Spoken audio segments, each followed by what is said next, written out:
Hello and welcome to this session in which we will discuss the concept of corporate bonds. And specifically, we're going to look at corporate bonds and we will compare them to U.S. Treasury securities that we discussed in the prior session. When we discuss U.S. Treasury securities, we mentioned that U.S. Treasury securities carries no risk, no default risk. And we talked about why. Because the U.S. government, they can either raise your taxes or they can print money to pay back the debt. Therefore, there's no risk. Also, we looked at the tax consequences if you carry U.S. Treasury securities, and also we looked at the tax consequences if you carried municipal bonds or state government bonds. In this session, we will focus on corporate bond and how they differ from U.S. Treasury securities.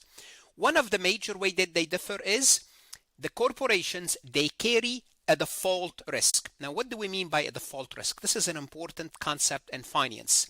A default risk means that the company may not be able to pay you back your money. Remember, what is a bond? A bond is when you give money and you expect in return your money back plus interest. That's why you gave them money in the first place.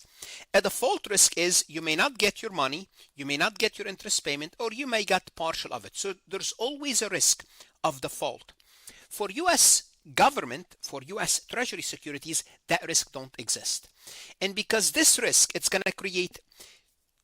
this risk creates a difference between two important concepts that we need to be familiar with in this session when it comes to corporate bonds, and that is promised yield and the expected yield or the expected return. What is the promised yield? The promised yield is technically yield to maturity, and we had a whole session about yield to maturity. If you don't know what a yield to maturity is, go to Farhat lectures and look at this yield to maturity. Basically, the return the company promises to pay if it does not default. So what's the promised yield? Is what I promise to pay you back if I don't default. Now, because there is a risk of default, we have to also learn how to compute the expected yield or the expected return. The expected yield or the expected return is the average return that accounts for the possibility of default risk. The expected return is when you buy a bond, you are promised a certain return. Well, that certain return, that promised, may not be realized. So you also have to look at the expected return. And this is what we will illustrate in this session, the difference between a promised yield and expected return or expected yield when it comes to government bonds. Now, why don't we discuss this promised yield and expected yield for government securities, specifically U.S. Treasury securities? You're going to see why. Because they carry no default risk. While corporate bonds, they do carry default risk. Let's go ahead and get started. Before we proceed any further, I have a public announcement about my company, farhatlectures.com. Our corporate finance course is best for online students and students who are taking corporate finance courses. We cover financial statements, discounted cash flow, stock valuation, bond valuation, NPV and capital investment decisions, cost of capital, risk and return, as well as other topics. Our course includes lectures as well as multiple choice questions. Go ahead and start your free trial today. No obligation. We are here to help. Your success starts here. So the best way to explain this concept is to illustrate through an example.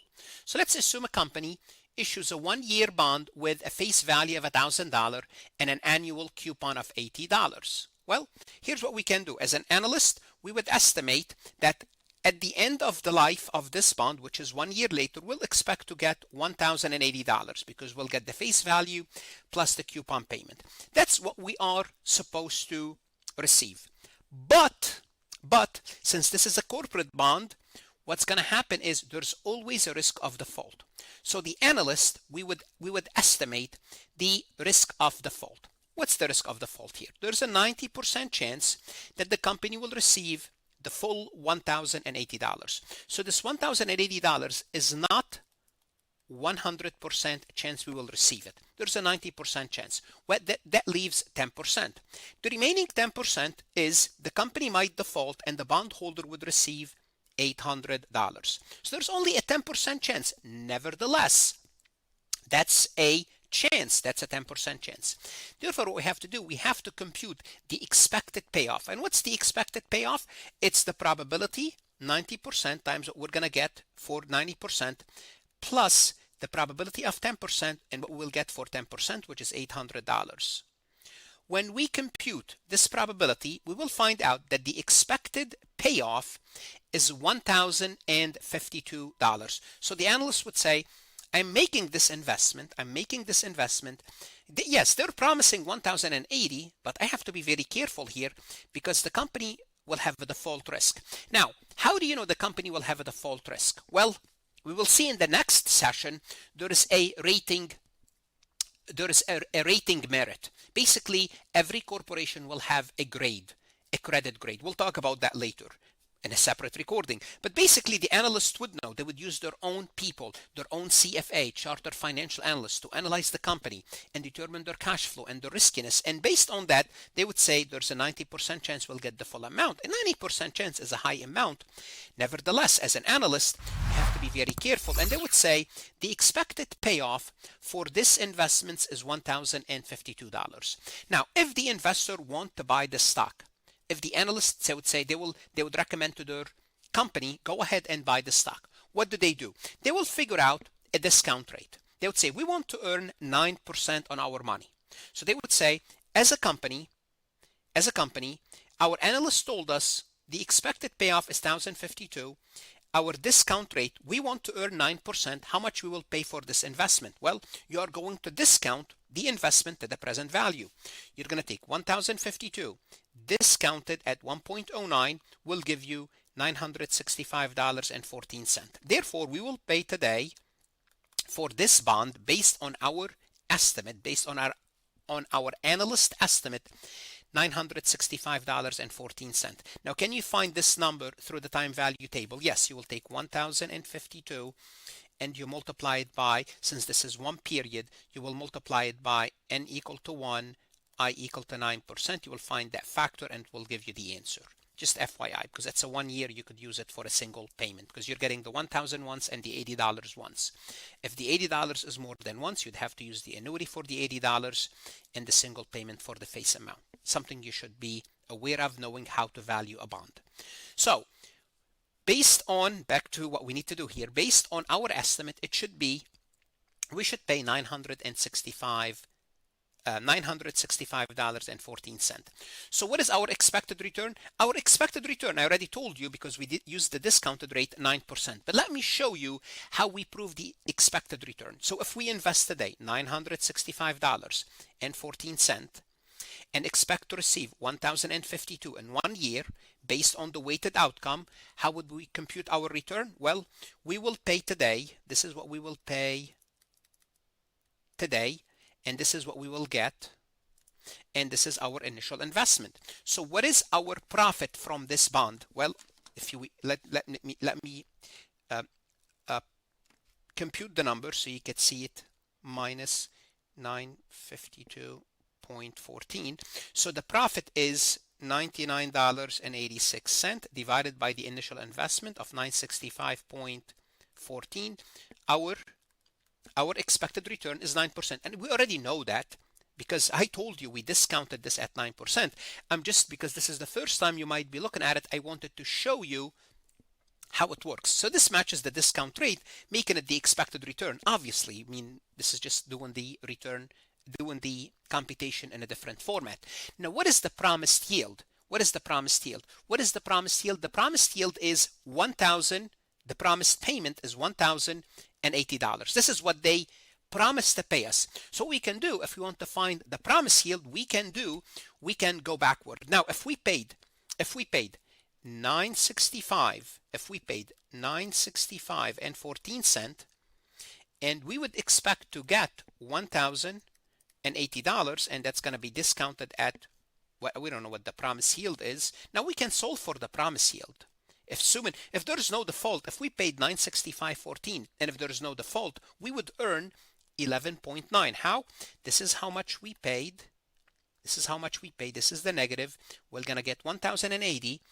We will discount it at the promised yield, which is, we don't know what the promised yield, but we can find the promised yield because we know the present value, we know the future value. All what we're looking for is R.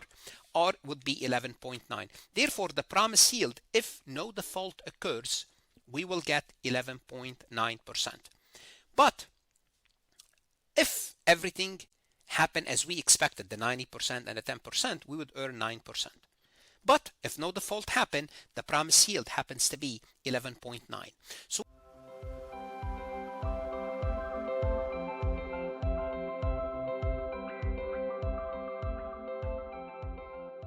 let's take a look at this multiple choice question from farhatlectures.com. Omega Capital is analyzing two bonds for investments. One is a 3-year Treasury bond with a 5% annual coupon selling for $1,000. The other is 3-year bond issued by SkyTac, also with a 5% bond coupon, but trading at $9.40. Great, good. Which of the following best explains the yield difference between the two bonds?